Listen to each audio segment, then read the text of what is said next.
दोस्तों, मैं हूँ अजय मोनिका और लेकर आई हूँ आपके लिए इस कहानी का अगला एपिसोड। देविका मौर्य ने ठान लिया था कि वो महाराज के साथ लड़ाई करके ही रहेगी। अभी उसने इतना कुछ तो कर ही लिया है, तो पीछे हटने का क्या फायदा।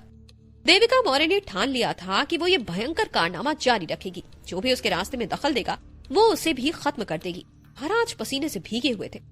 उन्होंने सच में इस लड़की को बहुत कम समझ लिया था।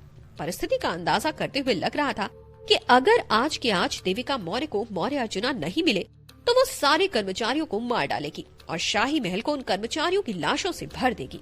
चीजें इतनी नाजुक हो चुकी थी कि भले ही महाराज सब कुछ सोच समझ कर करे, फिर भी उन सारी चीजों का कोई फायदा नहीं होगा। उन्होंने कभी भी इतने लापरवाह इंसान से मुलाकात नहीं की थी जिसे परिणामों के बारे में कोई चिंता नहीं थी।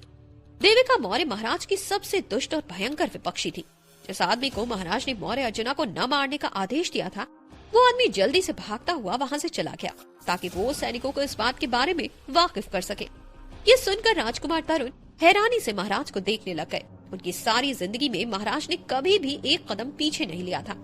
पिताजी, आप ऐसा कैसे कर?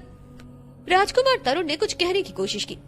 चुप बैठो, तुम्हें दिख नहीं रहा है क्या? क्या तुम्हें समझ नहीं आ रहा है कि अगर देविका मौर्य को आज मौर्य अर्जुना नहीं मिलेंगे तो वो मौर्य सेना को महल में घुसने का आदेश दे देगी।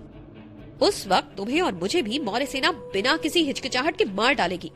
उस बात को सोचने से ही महाराज के मन में और डर पैदा हो गया। उनके सारे कपड़े पसीने से भीगे हुए थे और उनका शरीर एकदम सुन्न हो गया था। उस लड़की की क्रूरता के कारण महाराज को जिंदगी में पहली बार डर महसूस हुआ था। राजकुमार तरुण हैरानी से महाराज को देखने लगे। ऐसा कैसे हो सकता है? देविका बिना कुछ सोचे समझे सबको मारना शुरू नहीं करेगी। महाराज परेशान होकर बोले। तो फिर तुम्हें क्या लगता है देविका मौर्य अब क्या कर रही है? वो मेरे और सारे शहर के लोगों के सामने बिना किसी शर्म और हया के इतने सारे कर्मचारियों को मार डाल रही है। इसका मतलब है कि वो ये साबित करना चाहती है कि वो किसी से भी नहीं डरती है। उसे जो कुछ भी चाहिए अगर वो नहीं दिया गया तो वो और कुछ करने में हिचकिचाएगी नहीं। और अगर मौर्य अर्जुना को हमने खत्म कर दिया तो वो जरूर मौर्य सेना के साथ महल में घुस जाएगी। देविका की गुस्से भरी नजरों के बारे में सोच कर ही महाराज घबरा जाते थे और डर के मारे कांपने लग जाते थे। सिर्फ महल के पहरेदारों के साथ और शाही सेना के साथ हम मौर्य सेना का सामना कैसे करेंगे? मौर्य सेना बस मौर्य परिवार का काम मानती है। और देविका जिस तरह चीजों को संभाल रही है उसे देख के तो लगता है कि वो लोगों के लिए कोई हीरो बन चुकी है। लोगों का मरना कोई डरावनी बात नहीं है। देविका की एकदम जल्दी से सोचने की कला डरावनी बात है। भले ही वो कितने भी लोगों को मार डाले, वो फिर भी न्याय की तरफ ही खड़ी है। क्या तुम्हें नहीं लगता कि उन कलाओं के साथ उसे मौर्य सेना को सबको खत्म करने का आदेश देना आसान काम होगा? क्योंकि वो ज्यादा बातचीत नहीं करती, उसे कम मत समझो। अगर तुम्हारे पास सालों का भी अनुभव हो तो भी देविका मौर्य के दिमाग और चालों का सामना करना संभव नहीं है। असंभव। देविका मौर्य की हरकतों से महाराज सच में काफी डर गए थे। वो एक ऐसी लड़की का सामना कैसे करेंगे जिसने इतनी अच्छी चाल चली थी? वो एक ऐसी लड़की का सामना कैसे करेंगे जिसने बस कुछ ही शब्द कहकर मौर्य शहर के लोगों का दिल जीत लिया था? ऐसी लड़की जो बस मौर्य सेना को एक शब्द कहे और वो सब उस आदेश को पूरा करने में जुट जाए। महाराज ऐसी लड़की का सामना आखिर कैसे करेंगे? देविका के लिए शाही शक्ति के कोई मायने नहीं थे। उसके लिए महाराज को मारना किसी कुत्ते को मारने से ज्यादा मुश्किल नहीं था। जो चीजें मौर्य महल को पहले रोक रही थी, अब देविका मौर्य को उन चीजों की कोई परवाह नहीं थी। मौर्य खानदान में एक शैतान आ चुका था और महाराज इस बात को लेकर अत्यंत डरे हुए और चिंतित थे। आगे से मौर्य खानदान को वो सिर्फ अपने सपनों में ही छू सकते थे। इस बारे में सोचते हुए उन्हें राजकुमार तरुण को वहीं के वहीं गला दबाकर मार देने की इच्छा हुई। वो और देविका मौर्य पहले बहुत करीब थे। भला उसे इन सब बातों के बारे में पता क्यों नहीं था? अगर उन्हें पता होता तो वो देविका मौर्य को उनके परिवार में घुसने का मौका ही नहीं देते। पर अब काफी देर हो चुकी थी। महाराज और राजकुमार तरुण जानते थे कि जो बातचीत हो चुकी थी उस पर रोकर कोई फायदा नहीं था। वो बस प्रार्थना कर सकते थे कि वो लोग बच जाएं। वो सैनिक काफी सुस्त थे। उन्होंने अब तक मौर्य अर्जुना को खत्म नहीं किया था। अगर मौर्य अर्जुना मारे गए होते तो आज वो लोग जिंदा नहीं बचते। वहाँ एक ठंडी सी हवा का झोंका आया। लोग इस ठंडी हवा के झोंके से कांप उठे, पर उतने नहीं कांपे जितना उन्होंने उन लोगों को मरते हुए देखा था। वातावरण में अभी भी खून की बदबू फैली हुई थी और मौर्य शहर ने आज अपना तीसरा कर्मचारी खो दिया था। उनके खून से लथपथ सर जमीन पर गिरे हुए थे। जब सारे के सारे कर्मचारी मारे गए, देविका ने अपना हाथ उठाया। ये देखकर मौर्य सेना ने एक कदम पीछे ले लिया। मौर्य सेना के सैनिकों ने अपनी तलवारों को पोंछा और अपने म्यान में रख दिया। देविका महाराज को देखकर मुस्कुराई। ये मुस्कान देखकर महाराज डर गए और सोचने लगे कि न जाने उस मुस्कान के पीछे क्या छिपा हुआ था।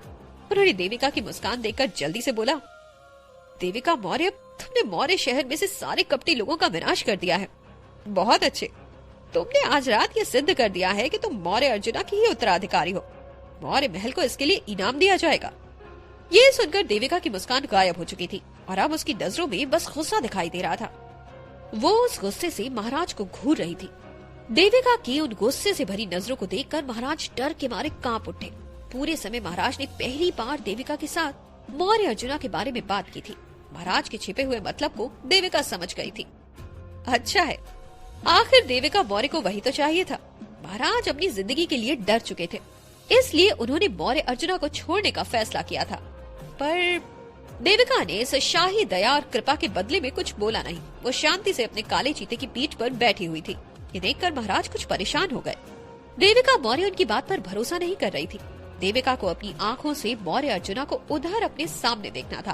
अब महाराज प्रार्थना कर रहे थे कि उनके आदमी बस मौर्य अर्जुना को सही सलामत वापस ला दे।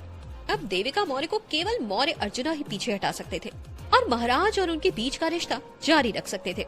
धीरे धीरे समय बढ़ता गया और महाराज के चेहरे से पसीना टपकने लगा। पीछे से किसी के भागने की आवाज आई और महाराज जल्दी से मुड़कर देखने लगे कि वो कौन है। देखा तो पता चला कि वही आदमी था जिसे मौर्य अर्जुना को न मारने के लिए कहने को भेजा गया था। उसका चेहरा पसीने से भीगा हुआ था और वो काफी डरा हुआ लग रहा था। वो आदमी मौर्य अर्जुना के बगैर ही वहाँ पर आया था। महाराज ने गुस्से से पूछा, वो कहाँ है? मौर्य अर्जुना कहाँ है? उस आदमी की आंखों में आंसू आ गए थे। उसने बोला, महाराज, जब मैं वहाँ पहुंचा तो मैंने देखा कि वहाँ पर मौर्य अर्जुना नहीं थे, बस खून फैला हुआ था। ये सुनकर महाराज गिरने ही वाले थे। खून? क्या वो मौर्य अर्जुना का खून था? महाराज की बहुत सालों से इच्छा थी कि मौर्य अर्जुना मर जाएं, पर जब उन्हें मौर्य अर्जुना के बारे में ये खबर मिली तब उन्हें ऐसा डर महसूस हुआ जो आज से पहले उन्हें कभी महसूस नहीं हुआ था। मौर्य अर्जुना मर चुके थे। अब देविका मौर्य उन्हें जिंदा नहीं छोड़ेगी। महाराज बहुत ज्यादा परेशान हुए। उनकी महल के दरवाजों की तरफ मुड़ने की हिम्मत नहीं हुई। उनकी आंखों में डर झलक रहा था और उनके चेहरे पर से पसीना टपकता जा रहा था। देविका शाही महल का विनाश कर देगी, वो किसी को भी जिंदा नहीं छोड़ेगी। महाराज, उस आदमी ने बोला। हाँ, महाराज को बहुत डर लग रहा था, तो डर के मारे कांप रहे थे। देविका मौर्य को बिल्कुल नहीं पता चलना चाहिए कि मौर्य अर्जुना की मौत हो चुकी है। तो दोस्तों, आज के इस एपिसोड की कहानी यहीं तक। अगले एपिसोड के साथ फिर मिलती हूँ आपसे।